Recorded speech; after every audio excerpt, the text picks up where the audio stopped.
Welcome, everyone. My name is Andrea Gillespie, Senior Manager of Community Development at Charles Schwab Bank, and your host of the Dallas Housing Coalition's Housing for All webinar series.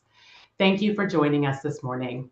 Today, believe it or not, we are holding our 8th installment of our new Housing for All webinar series, where we discuss whether Dallas is big and is it truly big enough for everyone.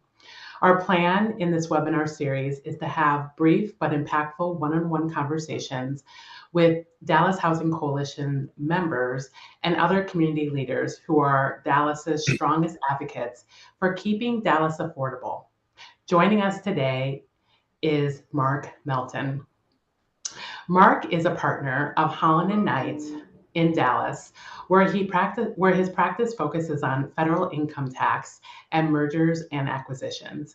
He is also the founder of the Dallas Eviction Advocacy Center, which has helped more than 15,000 Dallas tenants navigate their eviction issues since March of 2020. Thank you, Mark, for joining us today. Sure, glad to be here. Well, let's just jump right into the conversation.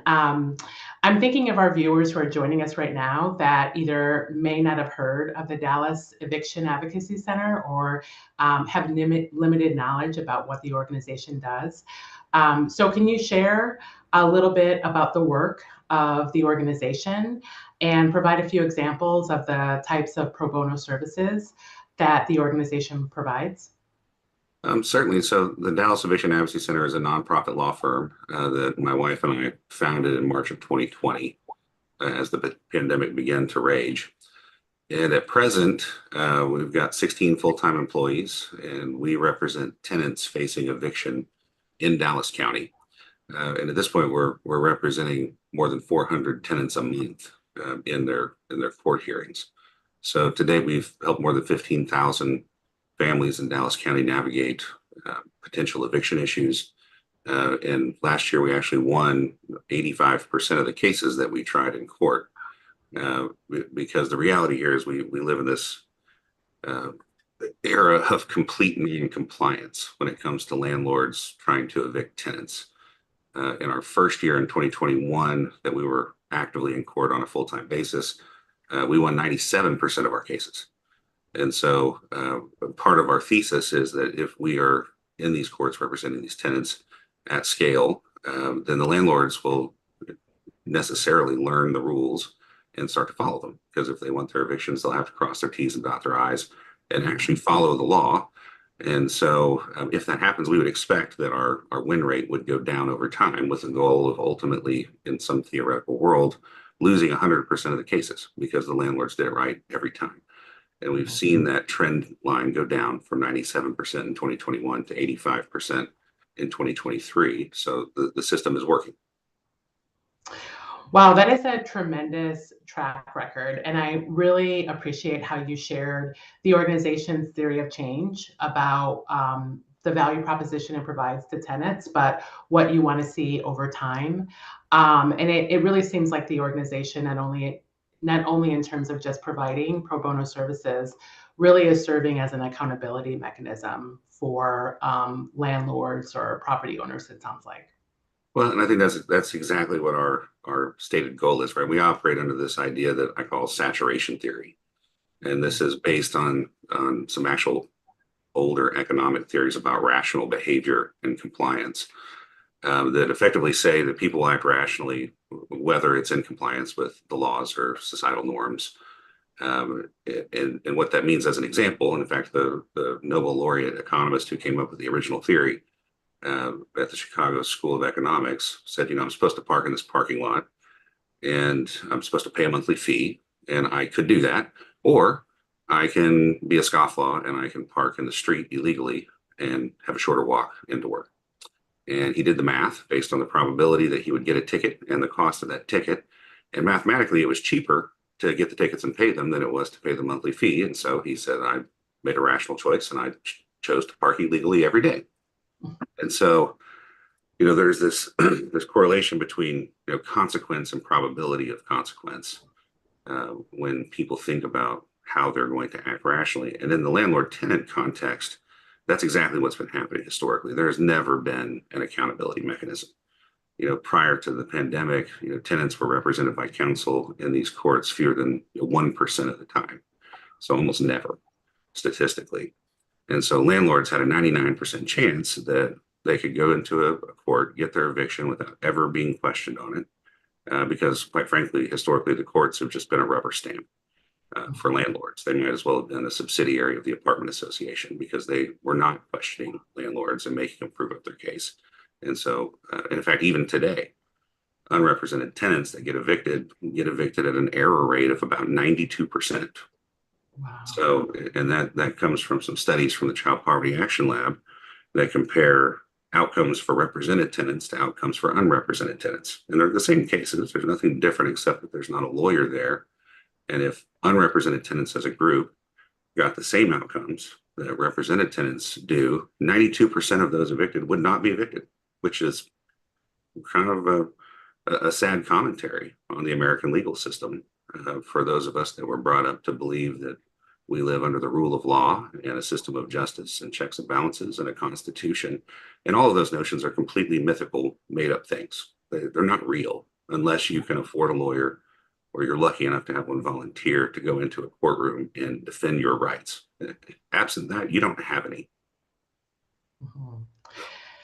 Yeah, and that actually is a great segue into my next question. And I want to kind of drill down into the experiences you have working with tenants that have found themselves in the throes of an eviction process.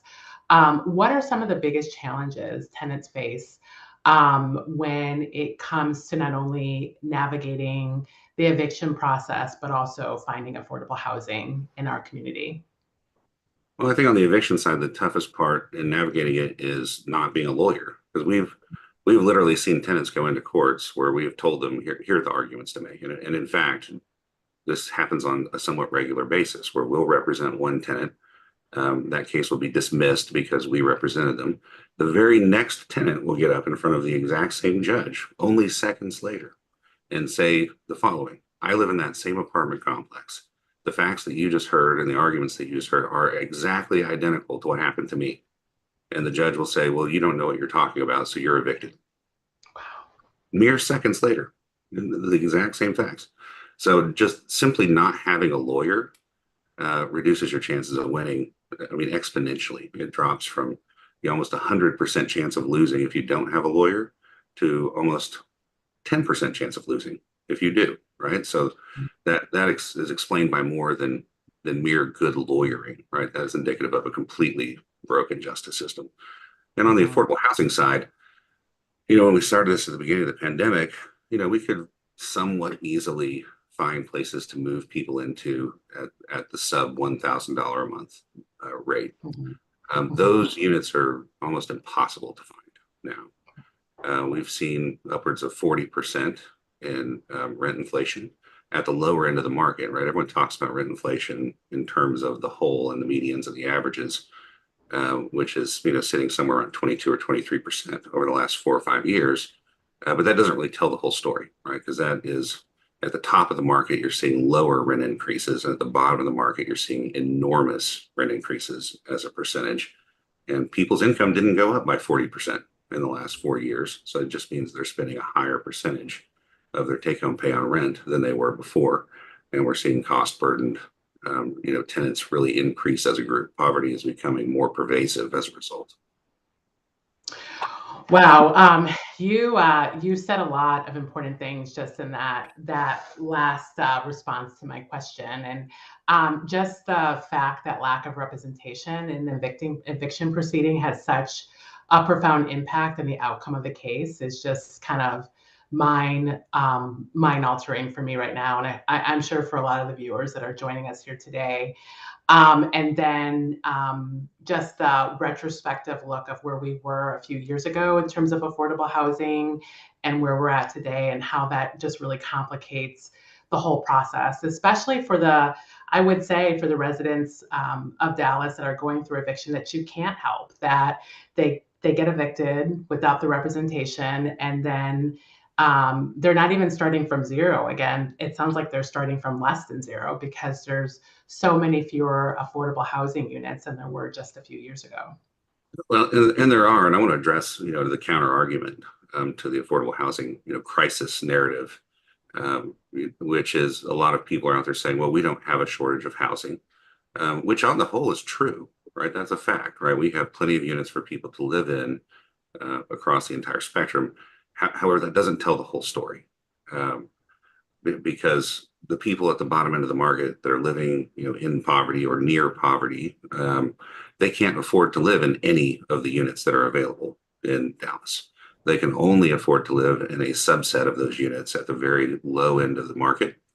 And basically, what we have here is we've got an oversupply of high-end luxury Class A apartments, and we have an undersupply of cheaper, more affordable units across the city and the county. And so to say that we've got just the right amount of units and we don't have an undersupply in total, uh, again, it has a kernel of truth, but it doesn't tell the real story. Mm-hmm. And so, according to the Child Poverty Action Lab's report last year, we've got a shortage of around 33,000 units at that low end of the market. There just aren't enough units that people can afford to live within their means. And as a result, they get overstretched and then they get evicted. And by the way, most people that are getting evicted, I'm on social media a lot. And I have a lot of debates with a lot of strangers of various political persuasions. And, there's always a narrative about, people that are getting evicted are lazy uh, and no good, and they get what's coming to them. That could not be further from the truth. And of course, there are some people that are lazy and no good and get evicted for good reasons. But 70% of the people in Dallas that are getting evicted are single moms and their kids. So the vast majority of those showing up in eviction courts are just single moms trying to make it under very difficult circumstances. And the most common reason we see for evictions is something like my kid got sick and I had to take 3 days off of work and I get paid by the hour. And so I didn't get my regular monthly income and I couldn't make rent.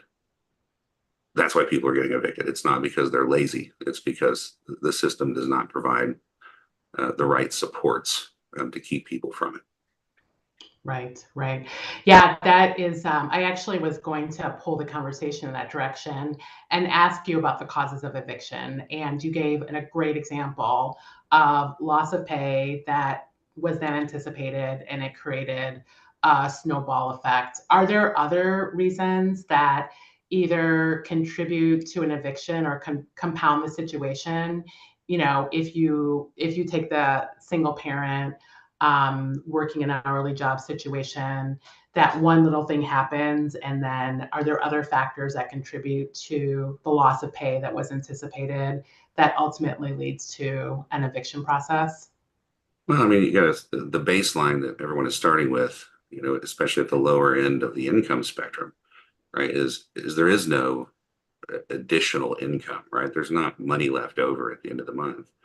If you make $2,000 a month, which is high for some people, and you're spending $1,200 or $1,300 on the cheapest apartment in Dallas, you're left with $700 to feed your kids, clothe your kids, pay the electric bill, which could be $700 by itself in some of these low-end apartments that don't have good insulation, the water bill, all the other things that are required, transportation to work so that you can make that money. You're behind the eight ball from the very beginning. And if one thing goes wrong, if you miss one day of work or you get a flat tire, which is shockingly happens all the time, you get a flat tire, and I can either spend the $100 to go get a new tire so I can make my way back to work tomorrow, or I can pay my rent and not go to work and then really be in a bad way next month. The choice is pretty simple, right? And so people get behind for various things. So we have this affordable housing crisis when it's eating up between 50 and 70% of your income. If you're poor, it's untenable, right? There is no solution. Something is going to happen to everyone, and they're going to have a problem, which is why just under 10% of renters in Dallas get evicted every year. Like it's a pretty significant, it's hundreds of thousands of people, right, that are renters in this town. So if extrapolate those numbers, like it's a significant number. In fact, almost 40,000 evictions were filed in Dallas County just in 2023. Right.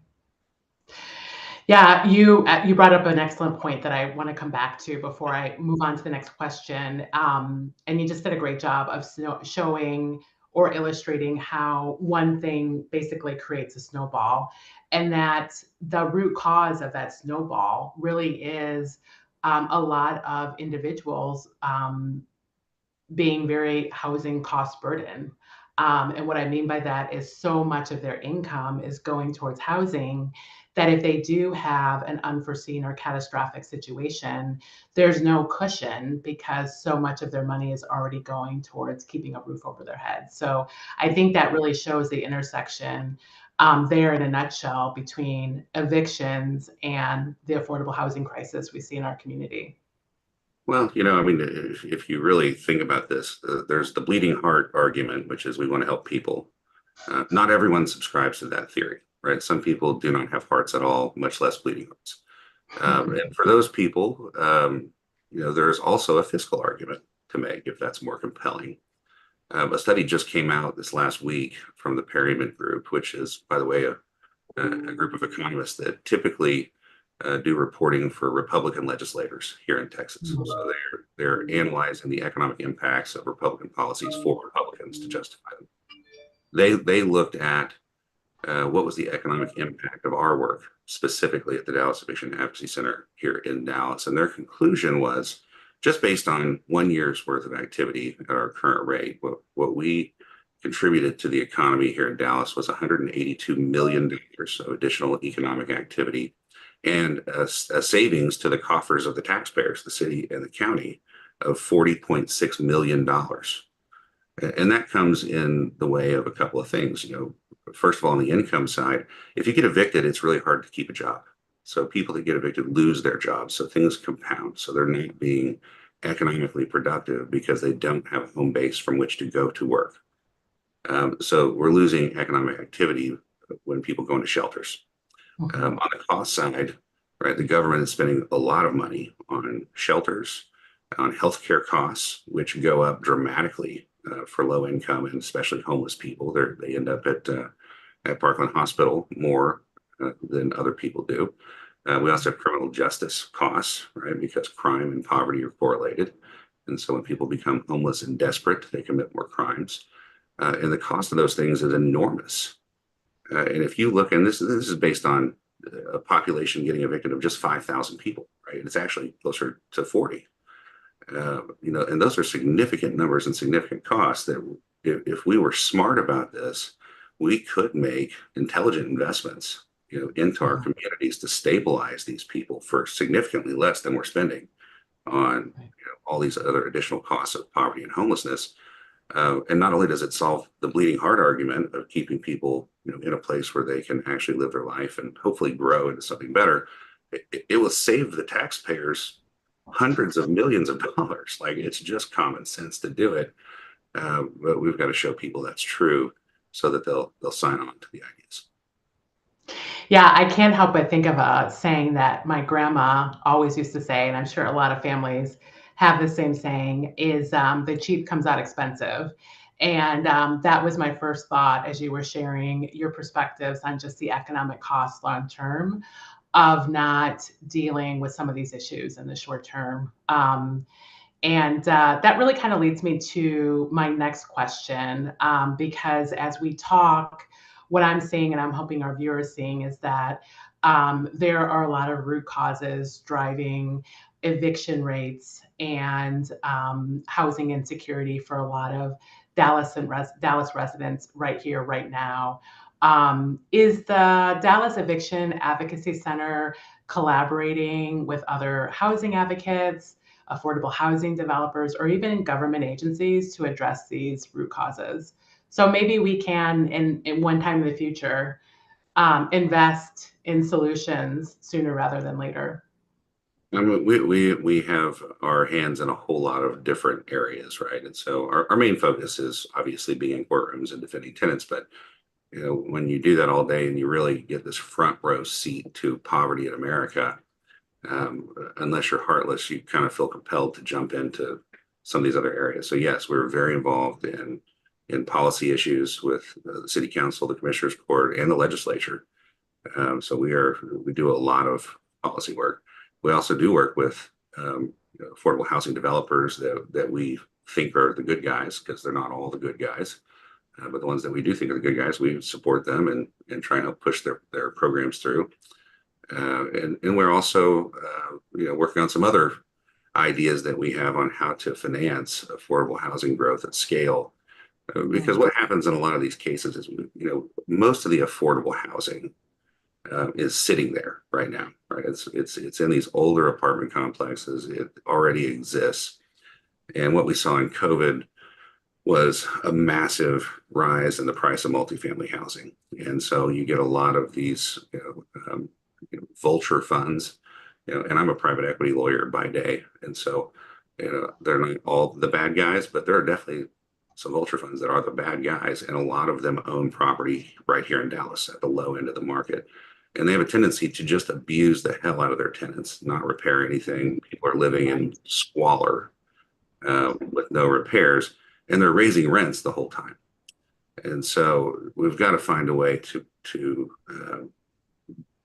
get someone else to own those. And it's easy to sit here and say, well, someone should go buy that and then do the right thing and make a huge profit, right? And people on a certain side of the spectrum will yell at me and say, "Oh, that's just liberal ideology and it's nonsense."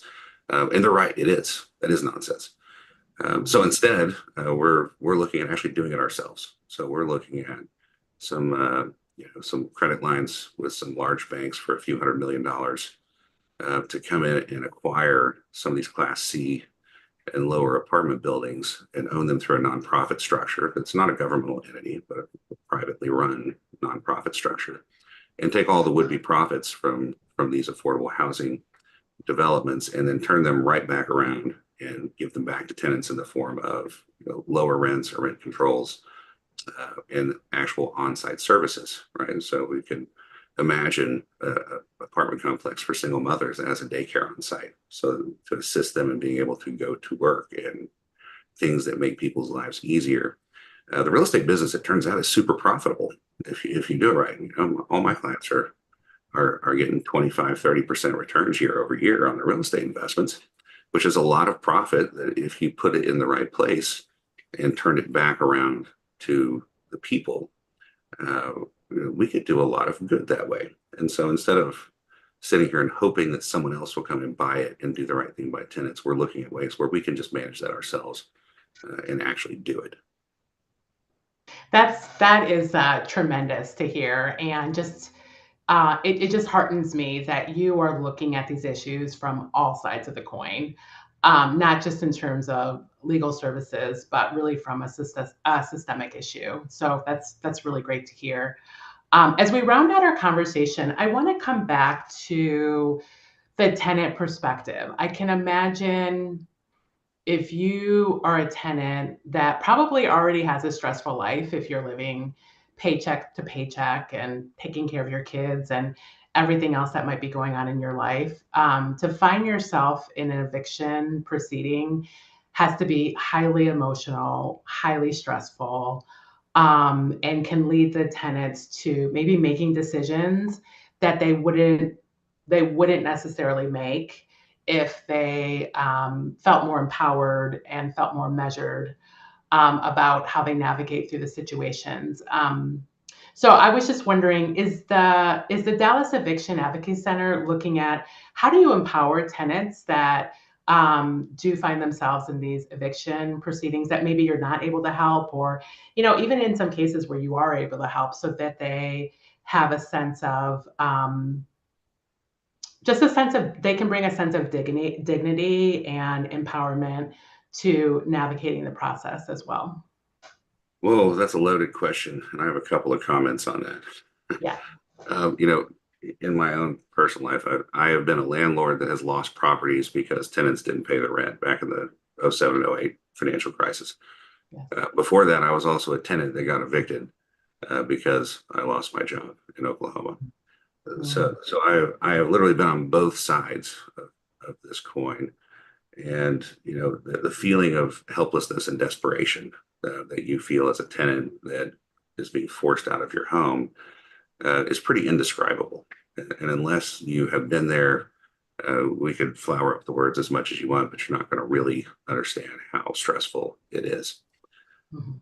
And people ask me this question all the time about empowering tenants and, how do you educate the tenants on their rights? And we try to do some of that with things like this, or, we do a lot of these kind of public, online shows and even in-person community meetings where we try to educate people. The reality is, I don't want to leave anyone watching this with hope. I don't want you to think there's a silver lining. I don't want you to feel like this is being handled appropriately and someone else has got it, because it's not. There's no truth in that. There is no hope. There is no silver lining. There is no such thing as community empowerment, aside from one thing, which is to tell people if they are facing an eviction to call us. Because again, unless you have a lawyer standing next to you, you can know all the rules as well as anybody. You're going to lose. That's just the system. The system is set up to protect the landowners, not the tenants. Right. And so I don't want anyone to think and have a feel-good moment. And I get a lot of comments every time I speak publicly on this. They say, Mark, I don't feel very good about the way things are going after listening to you speak. And I think that's good. I'm glad you don't, because that's reality. So don't go back to your happy life and sit on a Sunday eating brunch on a patio, thinking that everything is hunky dory. Sit on the patio and eat your brunch. That's fine. But understand that a mile in any direction, no matter where you are, there is somebody suffering from extreme poverty. And unless we all band together and make a lot of noise as the public, our leaders in Austin do not care. I spent 3 months in Austin this past spring trying to advocate for tenants. And the thing that I was told over and over and over again was, we don't do anything without the apartment association's permission. We are not passing any laws unless the apartment association says that we can, because our legislature works for the apartment association. They do not work for the people. So until we come up and make a bunch of noise and insist that our elected leaders actually look out for us, they're going to only look out for them. Right. Well, I really appreciate you just telling it like it is and really showing that there are no micro solutions that will work for macro and systemic problems like housing security and eviction. So thank you for just saying it like it is and not mincing words. I think that's important for everyone to hear that today. Before we wrap up, do you have any lasting words that you want to share with our viewers? We'll keep it short and sweet. Just be kind to your neighbor and try and understand there's so much hostility out there in the world, and just almost an intentional lack of understanding of the plight of people that have nothing. And so if you could be kind, even if you don't mean it, it still goes a long way. I love that. Well, Mark, thank you so much for joining us this morning and sharing your perspective on the hardships that many renters face right here in Dallas and how the Dallas Eviction Advocacy Center is serving those renters in the community at large. We wish you and your organization much success in 2024. Well, thank you very much. It was nice to be here. Yes, absolutely. Well, before we let you all go, I just want to remind you of a few things. First, you can follow Dallas Housing Coalition on all its socials for updates on how to get involved with the coalition and to stay connected with our Housing for All webinar series. You can also visit the Dallas Housing Coalition website at dallashousingcoalition.com to learn more about the issues that we've discussed today, and also, more importantly, about Dallas's 2024 bond program, for which the city of Dallas and the council specifically, is deciding how much of the $1.1 billion of bond proceeds will be allocated across city programs. And while you're on the website, go ahead and click that join button to become a member of the coalition. Thank you all for joining us today for another installment of the Housing for All webinar series, where we discuss whether Dallas is big and if it is truly big enough for everyone. Tune in us next time where we plan to have another incredible guest on our webinar. Have a wonderful weekend, everyone.